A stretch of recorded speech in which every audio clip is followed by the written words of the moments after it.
Вызываю Uber, говорю, пишу там сообщение, я буду с кошкой. Он пишет, тогда с вас еще 150 рублей. Я думаю, нихуя.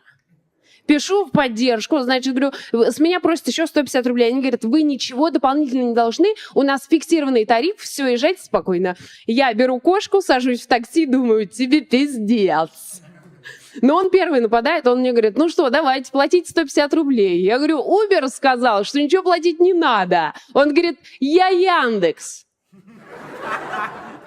Я говорю, в смысле вы Яндекс, если вот у меня приложение, мы уже едем, вы Uber. Он говорит, я Яндекс, я никакого Uber не знаю. Я говорю, тогда никакой вы нахуй не Яндекс, потому что Яндекс все знает.